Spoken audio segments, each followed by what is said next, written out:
Bon, à Noël, on a reçu plein de trucs jolis. Il est donc temps de au moins virer 2-3 trucs qui sont dans ma bibliothèque et qui ne vont pas y rester. Donc, on commence avec un lundi parfum matcha de Michiko Aoyama. C'était mignon, c'était cosy, mais bon, ça casse pas 3 pattes à un canard.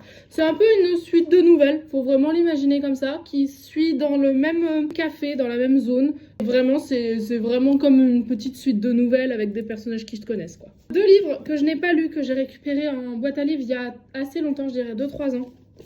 Que en fait je vais pas lire, je pense. Donc Jules Vallès, L'Enfant, et Isabelle Allende, d'Amour et d'Ombre. Des histoires dramatiques de famille et des histoires de politique.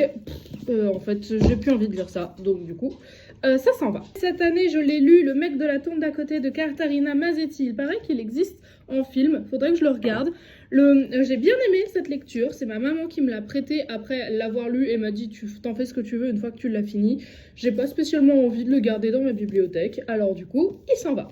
Le merveilleux restaurant des souvenirs de Yuta Takahashi. C'est un peu dans la même veine que Michiko Aoyama, là, leur lundi parfum matcha. Là, cette fois, la différence, c'est qu'on est sur un restaurant qui va faire en sorte que tu puisses voir une dernière fois une personne disparue que tu as aimée. C'était très mignon, c'était très cosy, c'était très doux, mais je ne sais pas si j'ai vraiment envie de le garder dans la bibliothèque, même si je le trouve très très joli. Dans la même veine, cette fois on est sur Chat sur ordonnance de Siu Ishida. J'en ai lu de la littérature japonaise cette année, on dirait.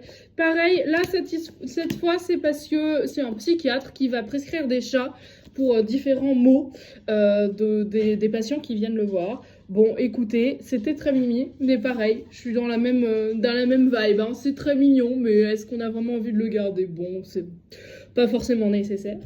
La patte du diable de Pierre Gollon, qui est sorti chez Beta Publisher il y a quelques années. C'était une enquête, c'était un espèce de mélange entre un policier et un thriller, pas vraiment l'un ou l'autre. J'avais bien aimé, mais j'avais trouvé ça un peu pas assez abouti pour moi, en tout cas.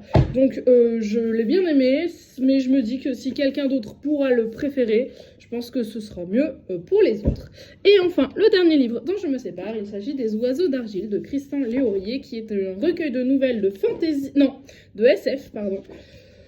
C'est très inégal. Il y en a beaucoup qui m'ont plu, il y en a qui m'ont pas plu du tout. Il y en a qui sont très longues, il y en a qui sont très courtes. Il y a un mélange de SF et de fantasy.